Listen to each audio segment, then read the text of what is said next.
and Chris come along as they share our lives with you.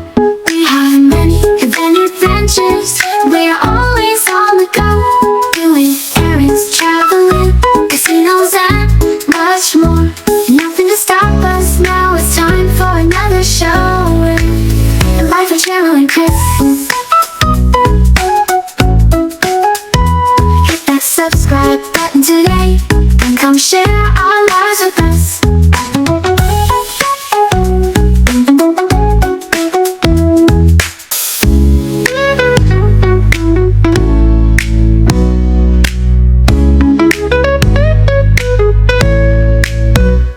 We have many adventures. We're always on the go, doing errands, traveling, casinos, and much more.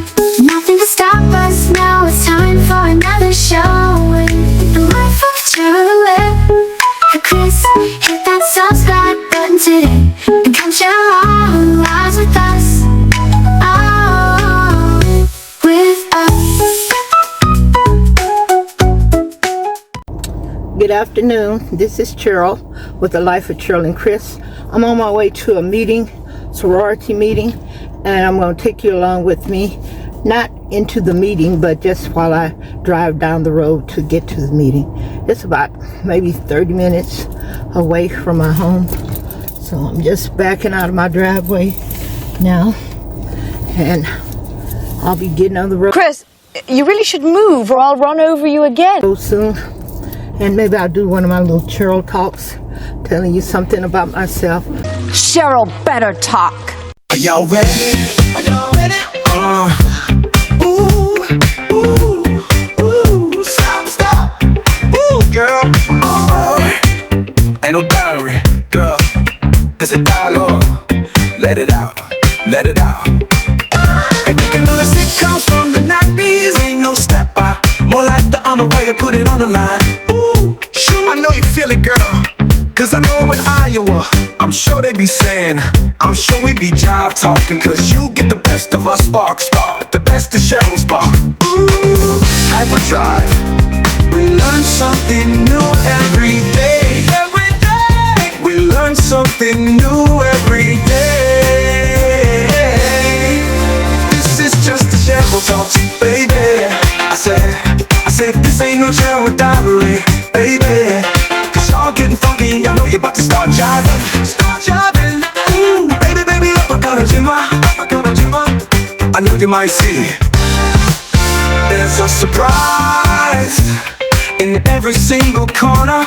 Surprise, there's something out there constantly. It's the Cheryl Talk Show, baby. Waka! Ooh, baby. Get it in, let's jump, get it in. We need a promise. Bring it back, Aria. This is the Cheryl Talk Show. Cheryl Talk. Fuck, blood on the audio.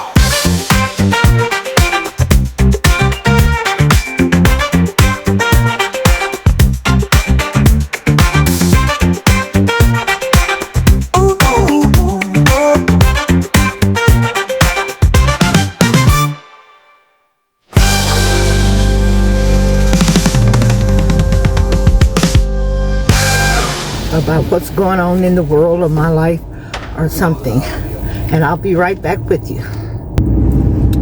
Okay, I'm back. I got off my little road. That little road is so bumpy. Hey, watch the potholes. They have they've been laying pipes for the water, but once they did that, they didn't come back over and pave over the road like it was. I did a hell of a job with that. They just put some topsoil on it, and when it rains, it washes it all out, and all the potholes that was in there come right back up again. So they haven't done anything to that. But anyhow, I'm on my way to a meeting, like I told you, and Chris and Ty are at home, and I cooked a big pot of stew last night. Woo-hoo! It was really good, and we ate some last night. We'll probably eat some again today. Woo-hoo! When I get back home, so I won't have to be trying to find nothing to cook. I had, I think last Saturday,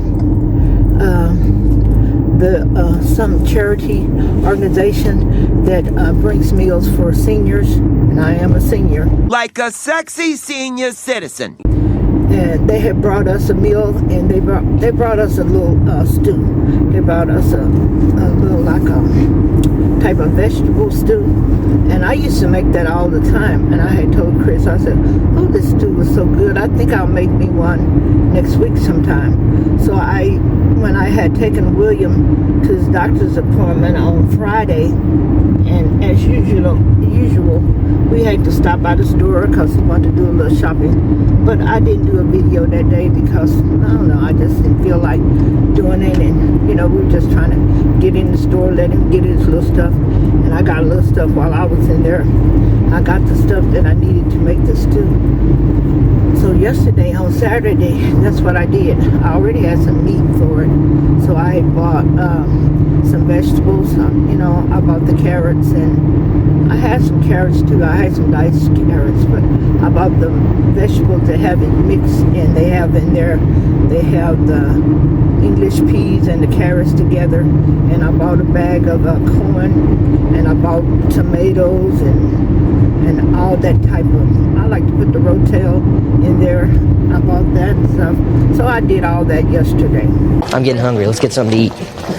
I started making the stew. I made a big pot because I know that we would have some today. I think excuse me. Bless you. And I made a big pot, and just so we could have some today. And I had got some garlic bread to go with it. I started to make some cornbread, but I didn't make the cornbread. Maybe when I come home today, if I feel like it, I'll make the cornbread. If not, maybe I just do some bread and do like I did yesterday, give them some little butter bread and like that. But that's what I'm gonna have for dinner, so I won't have to be worried about that. And the place where I'm having my meeting is not too far from where William lives, so I think I'll go by and check on him before I get back, come back to Marlin, come back home and see how he's doing. I told him I may come by there and check on him when I get on the road again. And like I said, I'm going to a sorority meeting. I'm a member of the sorority Delta Sigma Theta Incorporated, sorority Incorporated. And I don't know if you probably don't know Barbara Jordan. I think Barbara Jordan was she was a member of the organization too, of the sorority. But I'm trying to think. Marsha Fudge, that was the Secretary of HUD up under Biden. She was a member, and you can look it up if you're interested in the deltas. There are many deltas. I think also Angela Bassett, Shirley Ralph, and this is hundreds and hundreds and thousands of women are members of Delta Sigma Theta Sorority Incorporated. And I had joined the graduate chapter when my sister was in the graduate chapter too.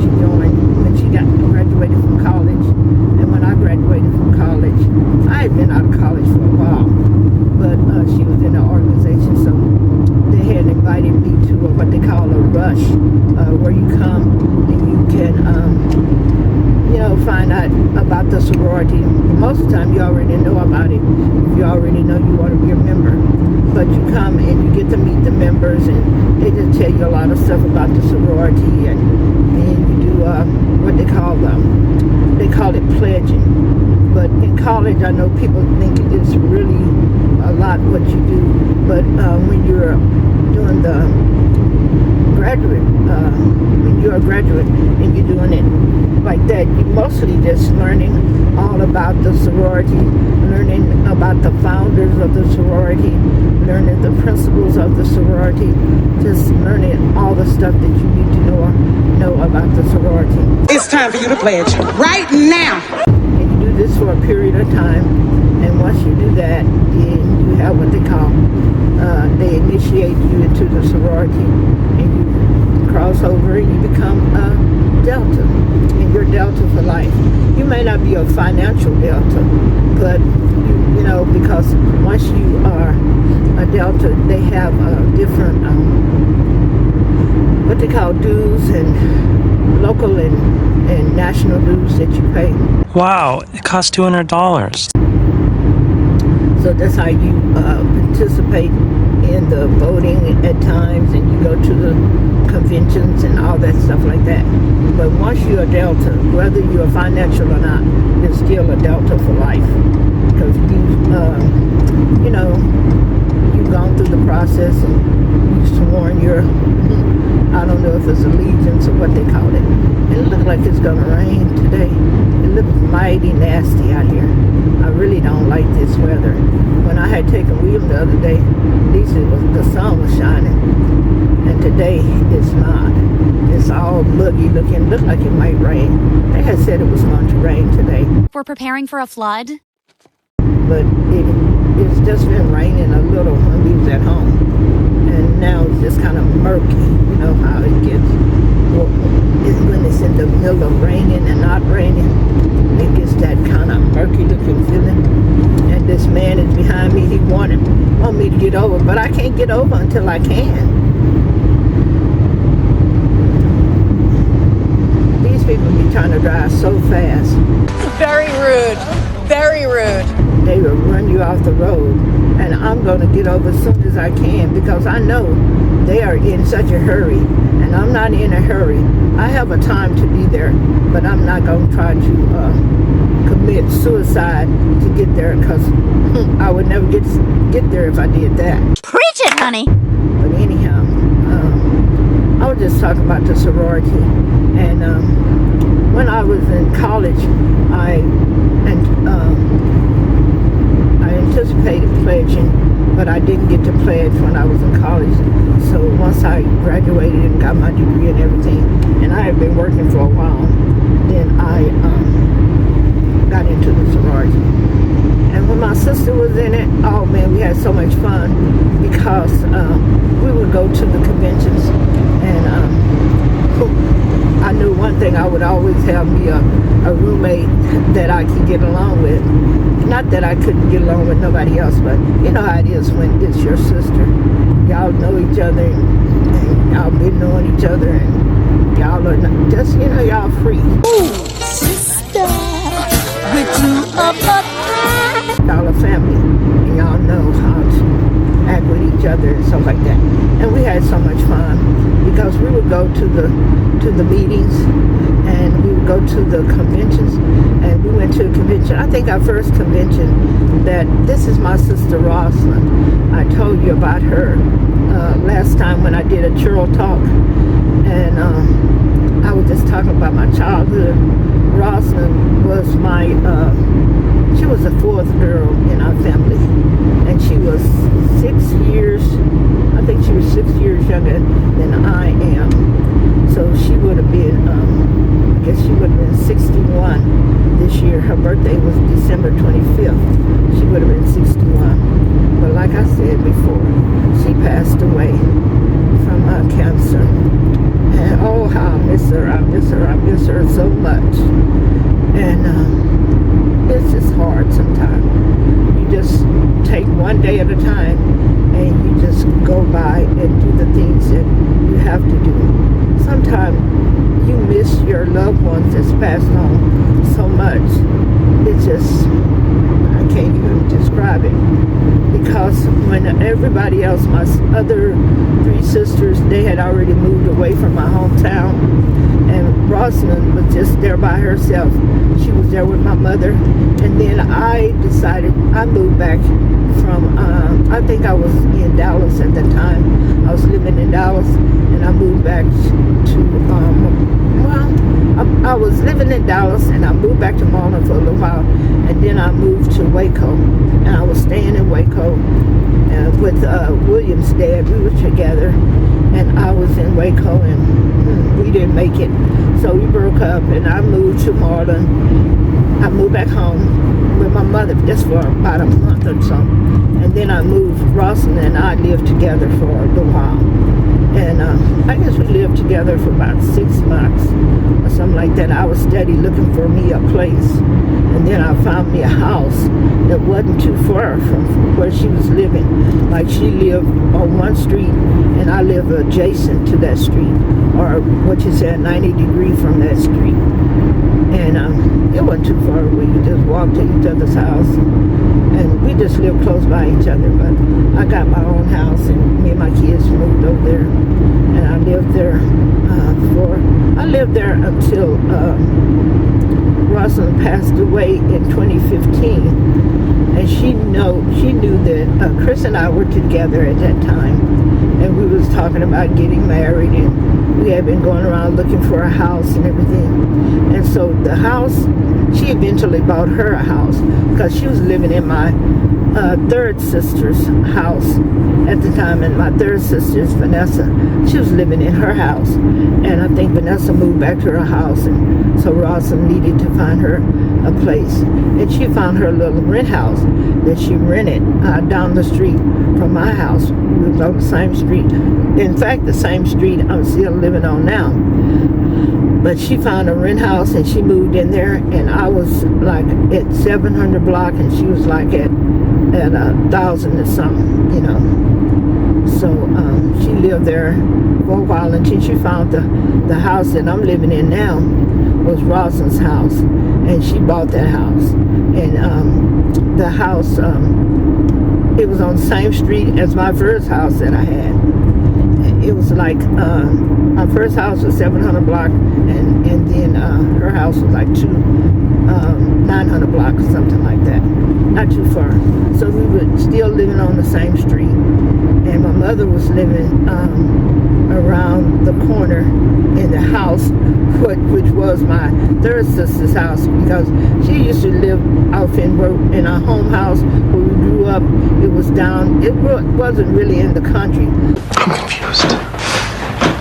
I'm confused. But it was on the rural part of town down there. She was living down there by herself, because my youngest sister, she had gone off to college, and I was living by myself. Rosalind was living by herself.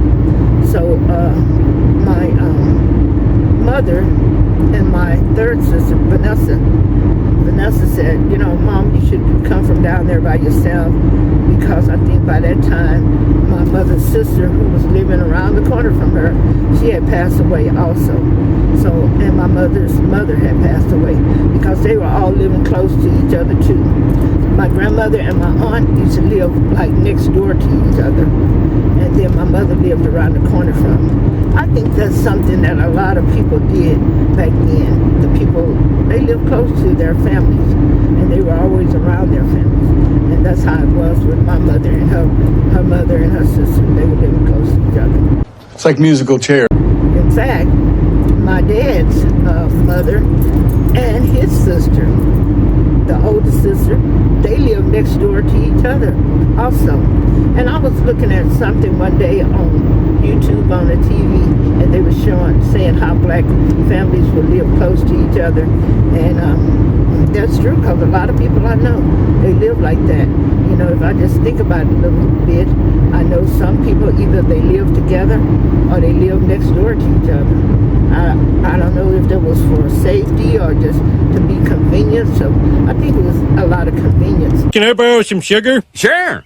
Because my grandmother lived next to my aunt, and my aunt worked in,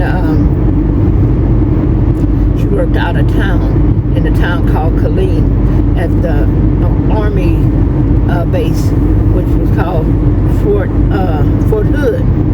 But, you it had been changed now to Fort Cavazos. So that's where she was living. It was like an hour away from her home. So her and her husband, they had to be up there. At first, she wasn't even married, but she was married when she moved over there. And she had married a guy that she had met when she was working over in Fort Hood, because she was working over there, but she wasn't driving. They had a man, I think his name was Mr. Fred. Yeah, that's what his name was, Fred. Mr. Fred Sanford? I'm Fred Sanford. And what he did, he worked over there also. But also he had, they were doing Ubering and bus routes even long before they started making them so popular. Because Mr. Fred had a bus. Is Mr. Fred Flintstone? He had gotten some kind of little old school bus or something. And the people at that time, Marlin was so small, it's not like you could find a lot of jobs there. Fred? Fred! A bus! A bus is coming! And so the people who worked over there at the Army base, they had a group of people that worked over there. I'm sure it was 20 or more people that worked over there. And so Mr. Fred got this bus, and he worked over there somewhere. I'm not sure exactly where he worked, but he would drive the people over there in the morning. Hey, Mr. Bus Driver, man! And bring them home in the evening. And that's how my aunt was getting back and forth to work. I've got bus fare. But and I think he charged them a fee. I don't know how much the fee was, but I remember that he was charging them a fee for that. And she worked over there. And those were some good jobs at that time, because they were all federal jobs, and they were good jobs. So they made a decent living and stuff. So my aunt was working over there, and she met my uncle. This is my cousin Regina's dad. My uncle was named James Coleman. She met him over there, and they ended up getting married. And my aunt and him, they bought the land next to my grandmother's house, and they got a house built there. So when my aunt and him married, he was working over there also, so he just used to drive over there in the morning, and they'd come back in the evening. And they still would have to leave early in the morning, because I think they had to be at work like at 6 or 7 in the morning. So I think they would leave Marlin like at 5 or 5:30 or something like that. And with my grandmother, the kids, her house was just next door to my aunt, that my grandmother would just get up and go over there, or else she would tell my aunt would tell my grandmother, the kids are in the house asleep, and my grandmother, you know how they're getting up early and stuff, from probably around about 7 o'clock or 6:30, she would go over there when they're little kids and stay over there till they wake up, and then take them to her house, or just stay over my aunt's house. And then as time went on, when they got to be bigger kids, my grandmother would go over there and tell them they need to get up and get them ready for school. And then the school bus would come pick them up and stuff like that. And after that, my grandmother usually would go back to her house and do the things that she had to do over there. And like I said, my mother lived around the corner, and my mother was a school teacher at that time. And when I was in elementary, my mother worked on the same campus that I was on and stuff. So, we would ride the bus sometimes, but mostly we would just go with my mom and stuff like that. But for a while, before she got to that campus, afterwards, and that school was only from 1st to the 6th grade. And once I finished that school, in fact, we didn't finish that school because one night, I don't know how it all happened. I think I was in like the 5th grade or something when it happened, but our little school burned down. It burned all the way to the ground. Burning down the house. Burn them up down. And that was before integration. Was a white racist. It should have been integration. integration, I guess, because Brown versus the Board of Education happened in 1955. But this being in the state of Texas, they didn't follow the Supreme Court order until probably about 8 or 9 years later, you know. So our school burned down, so we had to go to the bigger school. There was another black school called Booker T. Washington, and so we had to go to that school.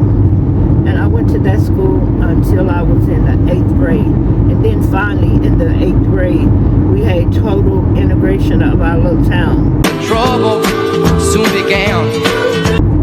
Because even though, like, the black people went to one school, white people went to one school, you could go to the white school if you wanted to. You might be the only one or two black kids there. Oh, hell no! But you could go. I don't, you know, they didn't kick you out, but it wasn't where it was where everyone had to be at the same school yet. So we ended up going to Booker T, and we ended up totally integrating when I was in the 8th grade, and my sister Vanessa was in 7th grade, and we went to Booker T. I remember that. But you know, you think about all this stuff sometime, and oh man, our life back then, it was so different because we didn't even realize what was really going on in the world, because we lived in a community where everybody knew everybody loved us, and if you did something wrong, they'll get on you about that and everything. So we lived in a place where we felt loved, we felt comfortable, we felt, you know, we knew our neighbors knew us, and we didn't know all the stuff that was going on in the world. We knew if we looked at the TV, you know, my mother and them was always looking at the news and see what was going on, because I think civil rights stuff had been going on and all this kind of stuff. And I remember when Dr. King was murdered. I remember when John F. Kennedy was murdered, and we were in school, and we was at Booker T. Washington then. Hey, she seen some shit. And everybody was crying, everybody was upset and stuff, but it was so different. You know, I guess everybody had some stories to tell about their life growing up, and you know what they were doing and how it was. And like I said before, our life was, you know, it was just nice. Me and my sisters, we had fun being together, and then we had our cousins that lived around the corner, then my aunt and my grandmother, you know, all that family. And when you're young like that, you don't realize one day these people will not be here. Yep, those were the good days. And that's what's sad now, because I think about all that stuff now, and it makes me yearn for that time in a way, because my mother, you know, I always had my mother to talk to, and my aunt to talk to, and my grandmother. And my aunt was so funny. She would make us laugh so much. My mother was nice too. My mother was wonderful. They were sisters, and they were so close.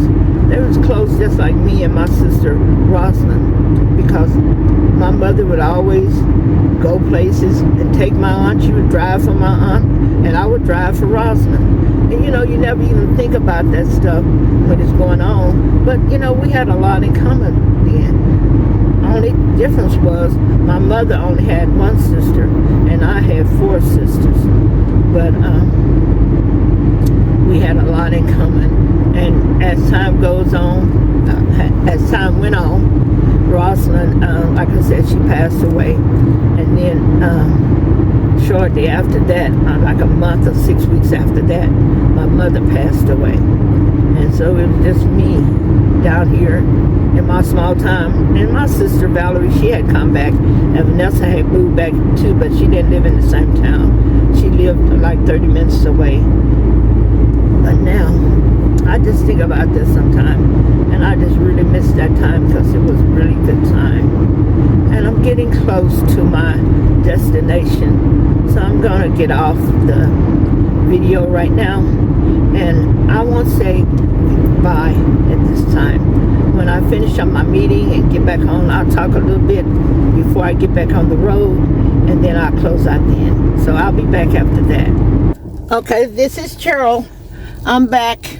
I just stopped by William's house, and it was no parking spaces close to where his apartment was, so I had parked way down by the office, and I called him again, and he did pick up the phone. And he said when I had called him before, he was on his VR, whatever that thing they put on to be looking at games and talking to people or whatever. He said he was on that, and he didn't hear me at first. So I told him I was out there, and he said, "That's all right, Mama. I'm doing fine. You don't have to get out and walk all the way down here. I'm just fine." I said, "Well, I'm going to try to get home before it get too late, before it get too dark." And so I'm leaving his house now, and I'm on my way back home. And in our meeting, we had a very productive meeting. And for our Christmas fundraiser, we had sold tickets for baskets, and the baskets were like $150 worth of items in the baskets, so they were $10 a piece. And my sister Nikki had bought, I think she bought 5 of them for $50. She won the prize.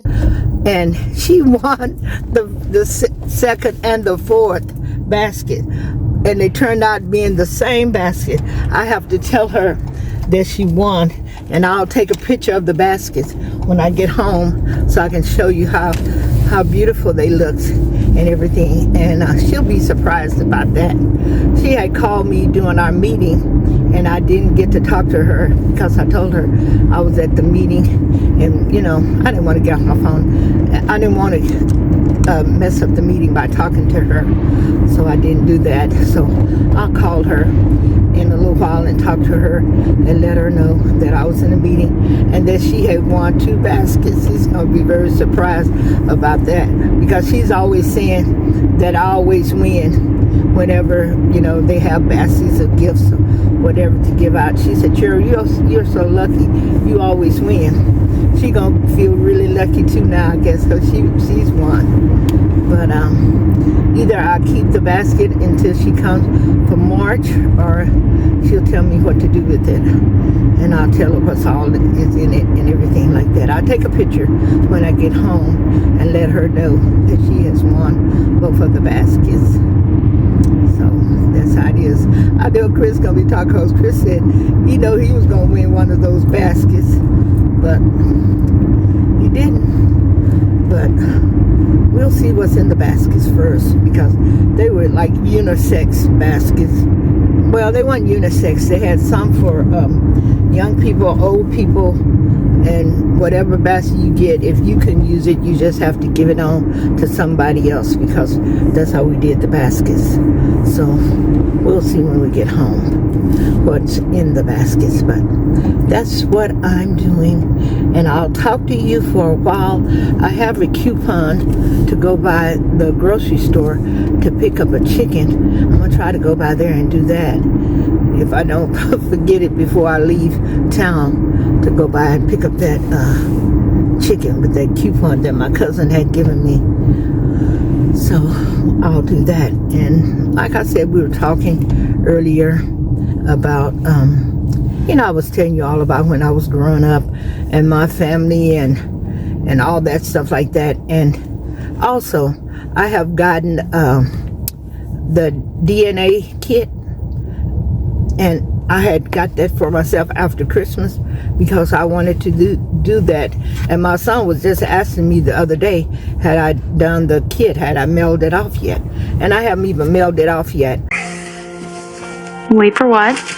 I have it, and I have to swab my mouth, and I'll do that, and then I'll mail it off, because my husband was asking me also, have I mailed off the kit yet, to find out about my DNA, exactly where my family originated from and all that. And I'm real excited about doing it. So I'll try to do that either this evening, or maybe I'll do it tomorrow when I wake up and I can put it in the mail and get it sent off. But like I said, I'm excited about doing that, and the meeting was real productive. We had a meeting at IHOP in their little private room that they got back there, and I just got me a breakfast because I hadn't eaten anything except for a little some little crackers before I had gone up there. So that's what I got me. I got me a 55 sampler, you know, just for people 55 and older. No, you have to be 55 and older. And it was one piece of bacon, one slice of mink, one piece of ham, one egg, and one pancake. Dying of starvation here. And it was good. It filled me up for the time. But I do have my stew that I made yesterday at home, and I'm gonna stop, like I said, stop at the grocery store, see about getting that chicken, and then I'll maybe I'll get some garlic bread over there, or maybe I'll just make some cornbread muffins when I get home. One or the other will be all right. And I'm glad I had made that, because I wouldn't want to try to find anything to eat when I get home, because it's already going on 5 o'clock. Our meeting was from 2 to 4, but we sit there and we talk to about 2:15, 2:20 when we started the meeting, and then we ended the meeting about 4:19. So we had like a 2-hour meeting like we usually do, because we always have a lot of stuff to talk about. Old news, old business, new business, and then talking about some future fundraisers that we're having. And we're going to do a women empowerment, what you call it, brunch. And that seems like that's going to be good. That sounds exciting. So, and we are only responsible for like 4 tickets, including our own, because the tickets are like $60 a piece. I will have to think of who I can contact to see about selling some tickets. I hope I can at least find 3 other people, because I have to pay for myself. So hopefully everything will work out all right. It looks like it's going to be a nice little meeting, and not meeting, a nice little occasion. It's a women's empowerment brunch, and we do need empowerment. We do need to be empowered, because there's a lot of stuff going on in this world that we women have to deal with, not only with ourselves, but with our families and our husbands and everything. So we have a lot of stuff that we have to do, because me, myself, my husband, he's having a hard time, because he's supposed to go on the 30th of this month and get those, it's not shots in his knees, it's something called abrasion, something that kind of where they burn the nerve endings and stuff like that. And he's been excited about it, even though he's been nervous about it too. And this morning he was looking over his responsibilities on that, and they were saying that his part of the copay was like $800, and you know, that's just too much. That's the 20% that he has to pay. That's gonna be too much, because he said he don't have the money to do that right now. And even if he had the money, you know, he don't know if he could do it right now, because we still got to pay our house taxes.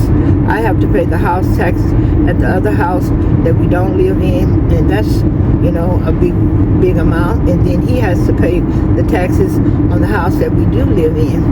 So we have those expenses that we have to pay, and just other things that you have to pay. It's been so cold. We've been running our gas and stuff, and I'm sure the gas bill is going to be up there too. So we'll just have to see how that goes. But hopefully he can make some kind of arrangements with his doctors or whoever, and see if he's able to get his shots, even without you know, paying all that amount that they want him to pay. I hope he can get it without paying that whole $800. Maybe they can just kind of meter it out where he can pay a little bit at a time till he get it paid, because that is a lot to pay all at one time. And then in 2 weeks he have to go back again to get the other knee. So that's going to be something. So I don't know if he's going to be able to do that or not. But I know he wants some relief from it, because he's always saying how his knees are hurting. It's so hard for him to walk. And, you know, I don't, just like he said, you can't understand it if you're not going through it. I know I'm not going through it, but I know it must have to be really hurting him if he's saying that it's hurting him so bad. But anyhow, we'll see how it goes. And I'll stop and see about getting this chicken. And we'll know if it's something we can get. They say it's good until January 31st. And so it's still good.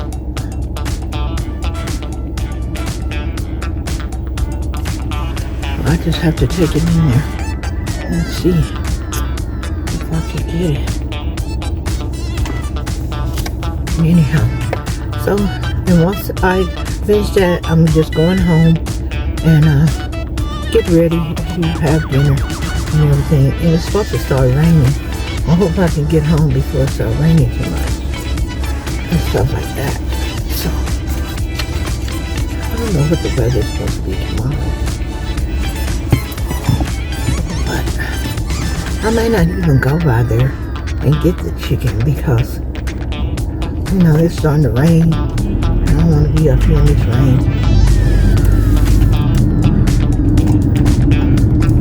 Maybe I can go out tomorrow and get it. We'll see. I wish it was right off from where I have to go, but then you have to go all the way over that way to go to the place.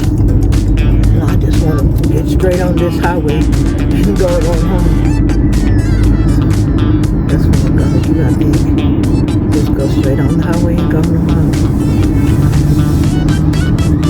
I'm be stuck in all this rain trying to get a chicken. Okay.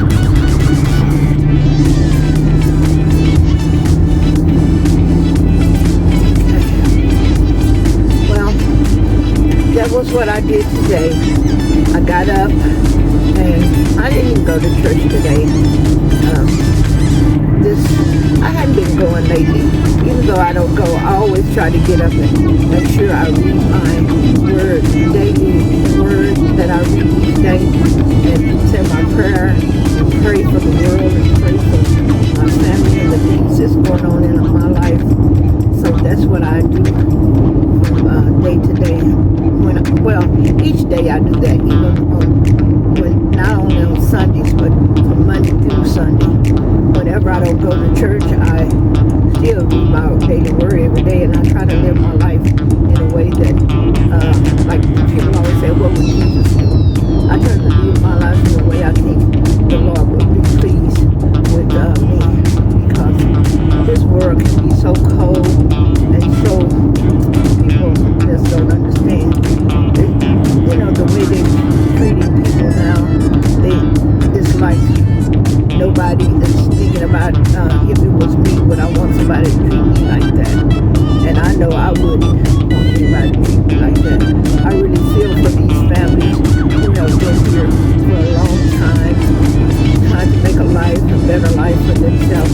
Maybe they have got the chance to get all the paperwork that they were supposed to, but they have been working, not committing any crime, paying into the system that they may not even get the money for paying into it, because they're working on these little jobs and they're taking out Social Security and all that stuff from them, but they may never get it. So all that money and time that they have put in, if they are taken out of the country and deported back to their own country, or the country where they originally came from, maybe 10, 15, 20 years ago, some of them, they may not even know how to speak the language. Maybe they never learned. Maybe they were born here in America and their parents were. And I don't know. This is sad.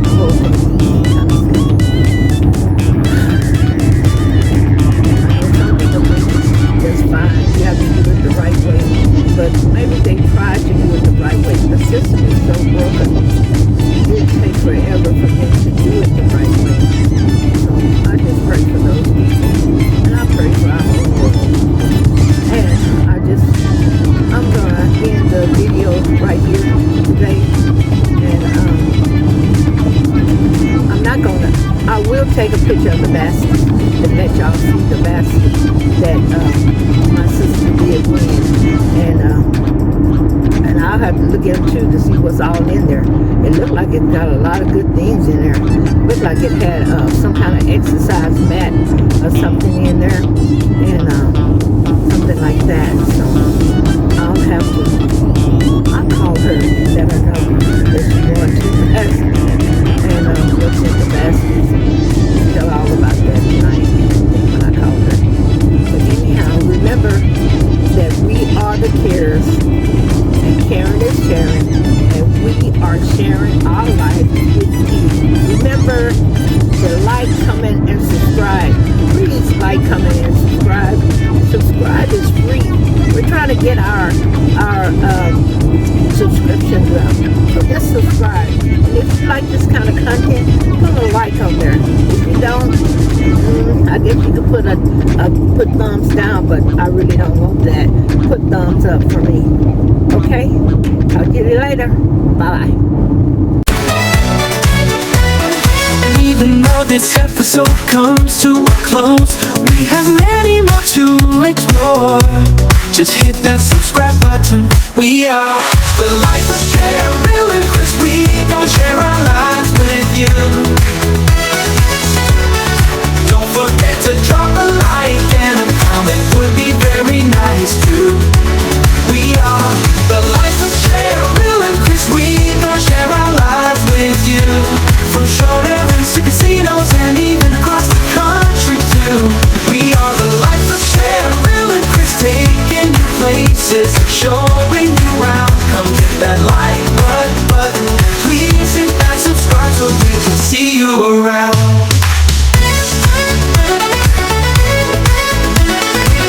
We appreciate you and glad you are part of the family. We are the life of Cheryl and Chris. You never know what we going to next. Come along and join the fun and be a part of our journey too. Oh, we are the cares and caring and sharing, and we're sharing our lives with you. We are the life of Cheryl and Chris. Yeah, yeah, yeah, yeah. We are the life of Cheryl and Chris. Yeah, yeah, yeah, yeah. We are the life of Cheryl and Chris. Hit that subscribe button today.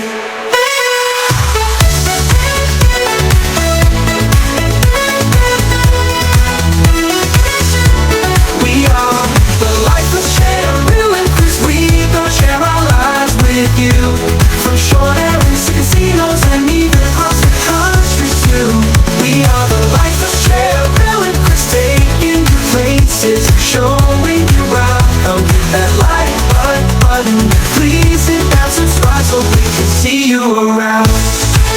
We appreciate you and glad you are part of the family. We are the life of Cheryl and Chris. You never know what we're gonna do next. Come along and join the fun and be a part of our journey too. We are the cares and caring and sharing, and we're sharing our lives with you. We are the life of Cheryl and Chris. Yeah, yeah, yeah. We are the life of Cheryl and Chris. Yeah, yeah.